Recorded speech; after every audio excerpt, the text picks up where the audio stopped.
කොහොමද යාළුවනේ ඔයාලට?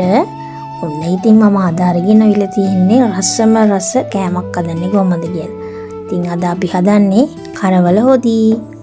ඉතින් මේ කරවල හොද්දයි කෑවුණු තැන කන්න පුළුවන්. බත් එක්ක පාන් එක්ක අයි කියලා වැඩක් නැහැ මේකට. ඔයගොල්ලෝ හදලා බලන්න. ඔයගොල්ලෝ දන්නව ඇති. මං අද කියා දෙන්නේ මං හදන විදිය. එහෙනම් අපිට මේකට උමනා වෙනවා.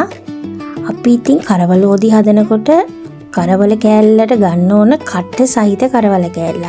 මොකද කරවල හොද්ද රස වෙන්නේ කට්ටත් එක්ක දැම්මාම තමයි. ඉතින් මම අද අරගෙන තිනවා ඒ වගේ කට්ටත් එක්ක තියෙන කරවල කෑල්ල පොඩි කොටු කපාගෙන තව පොඩි අලගෙඩියක් අරන් තිනවා. තව අපිට ඕන වෙනවා අමු මිරිස්, සුදු ලූණු, පොඩි රට ලූණු ගෙඩියක් කීනියට කපාගෙන තව තක්කාලි, කරපිංචා, කුරුඳු ඒව තමයි උමනා වෙන්නේ.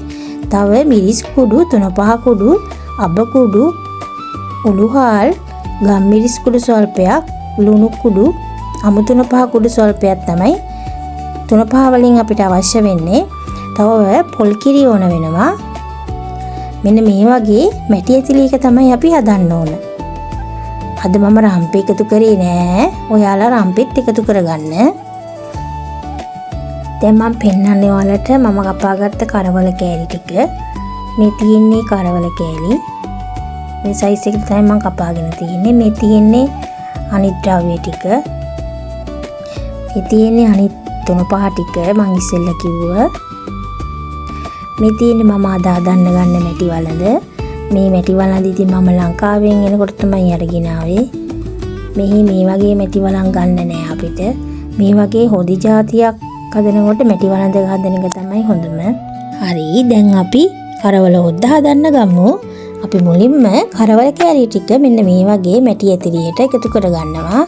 ඊට පස්සේ අපේ අනිත් ද්‍රව්‍ය ටික එකතු කරගන්න ඕන. මුලින් අල ටික, ඊට පස්සේ අමු මිරිස්, සුදු ලූණු, හීනියට කපාගත්ත ලූණු, ඊළඟට තක්කාලි ටික, කරපිංචා, කුරුඳු මේ ටික ඔක්කොම එකතු කරගන්න. ඔයගොල්ලෝ රම්පෙත් එකතු කරන්න. ඊට පස්සේ අපි එකතු කරන්නේ අපේ 3-5 ටික. මේ තියෙන්නේ දැන් එකතු කරන්නේ 3-5 ටික. ඒ ටිකත් එකතු කරගෙන අපි මේක හොඳින් අතින් ඔක්කොම එකට මිශ්‍ර වෙන්න අත ගා ගන්න ඕන. ඒදනවා කියන්නේ යන්නේ ඒක. මේ විදියට හොඳින් ඔක්කොම ටික 3-5 ගෑවෙන්න හැම එකම මේ වගේ අතින් හොඳට මිශ්‍ර කර ගන්න ඕන. ඊට පස්සේ අපි මේකට දීකිරි එකතු කර ගන්න අවශ්‍යයි. දීකිරි වලින් තමයි අපි මේක තඹ ගන්නේ මුලින්ම. ඉතින් මම පොල් කිරි පැකට් වල තියෙන කිරිනේ පාවිච්චි කරන්නේ. ඒක නිසා මම දීකිරි හදාගන්න ඇල් වතුරට මිටි කිරි දාලා දී කරගන්නවා. මේ දැන් මගේ කිරි පැකට් එක කඩාගෙන ඒකෙන් දාලා දී කිරි හදාගන්න තමයි මේ හදන්නේ. දැන් දී කිරි හදාගෙන තියෙන්නේ. දැන් මේ දී කිරි ටික අපි කරවල එකට එකතු කරගන්නවා.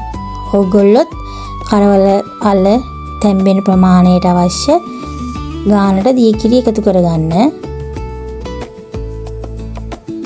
ඒ වගේ දී කිරි ටික එකතු කරගෙන හොඳින් මේ කවලම් කරගෙන කිරි ටිකත් අපි මේක තැම්බෙන්න දෙන්න ඕන. දැන් අපි ඊට පස්සේ ලිපෝන් කරගමු.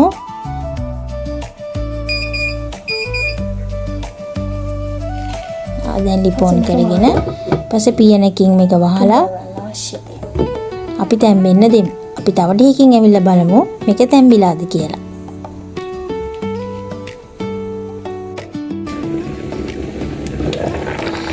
දැන් මම ඉස්සෙල්ලා පාර ඇවිල්ලා මුලින්ම පියන අරලා බලනවා. ටික වෙලාවකින් තාම පේන විදියට නම් තැම්බිලා මදි. මේ අල කෑලි එහෙම හොඳට තැම්බෙන්න ඕනනේ. ඉතින් මම හොඳට මේක කවලම් කරලා අයිමත් පියනෙන් වහලා තියෙනවා. තව ටිකකින් අපි අයිමත් බලමු.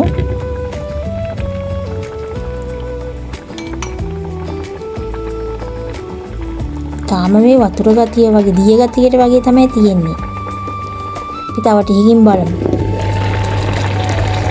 මෙන්න දැන් නම් තව ටික වෙලාවක ගියාට පස්සේ දැන් නම් තැඹිලා වගේ තමයි පේන්නේ. මොකද අපි ආයෙත් දල කෑලි දැන් පොඩි වෙනවා. ඒ කියන්නේ තැඹිලා. අපි දැන් මේකට මිටි කිරි එකතු කරගන්න ඕනේ. දැන් මම එකතු කරගන්නේ පොල් කිරි පැකට් වල තියෙන කිරි. මේ වගේ එකතු කරගෙන කවලම් කරගෙන ඔයගොල්ලෝ රස බලන්න ඕනේ ලුණු. එහෙම ගානට තියෙදි කියලා ලුණු වැටි වැඩියෙන් එකතු කරගන්න නැහැ. මොකද කරවල වල ලුණු තියෙනවනේ. ඒක නිසා ඉස්සෙල්ලා මුලින් ලුණු පොඩි ප්‍රමාණයක් තමයි එකතු කරගන්න ඕනේ.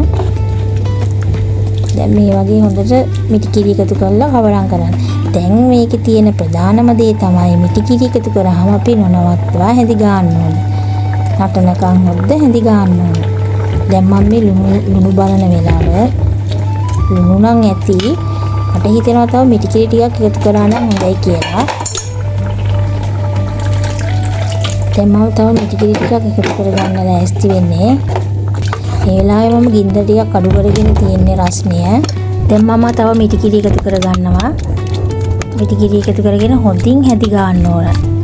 මේ වගේ මිටි කිරි එකතු කරාට පස්සේ හොද්ද හැදි ගෑවේ නැතොත් අපිට වෙන්නේ කිරි හොදි එක කිරි වතුරයි වෙන් වෙලා කැටි ගහනවා. හොඳට උකුවට හොද්ද හදාගන්න බැරි වෙනවා. මේ තියෙන්නේ දැන් කරවලයි අල කෑල්ලකුයි කොහමද? දැන් නම් සුවඳ ඉන්න බෑයි සුපිරි සුවඳක් තමයි තියෙන්නේ. රසත් ඒ වගේම තමයි ඉතින්. දැන් හොඳට අපේ කරවල හොදියක නටනවා. දැන් අපි ලිප ඔෆ් කරගමු. ලිප ඔෆ් කරගෙන දැන් ලිපෙන් අපි අයින් කරගෙන තියෙන්නේ අපේ කරවල හොදියක. දැන් ලිපෙන් අයින් කරගත්තට පස්සේ ටික වෙලාවක් යනකම් හොඳට මේ වගේ හොද්ද හැඳි ගන්න ඕනේ. නැත්තම් අර ඉස්සෙල්ලා මං කිව්වා වගේ වතුරයි කිරි වෙන් වෙලා කෙටි ගහනවා. එහෙනම් යාළුවනේ ඔයගොල්ලොත් කරවල හොදි හදලා බලන්න. මම නම් කෑවේ බත් එක්ක තව පාන් එක ගන්න පුළුවන්. පොස් එක්ක සුපිරි. ඔයගොල්ලොත් කාලා බලන්නකෝ. එහෙනම් තව අලුත් වීඩියෝ එකක් අරගෙන ඉක්මනින් එන්න. ඔයගොල්ලෝ සතුටින් පරිස්සමින් ඉන්න. එහෙනම් ගිහින් එන්නම්. බයි.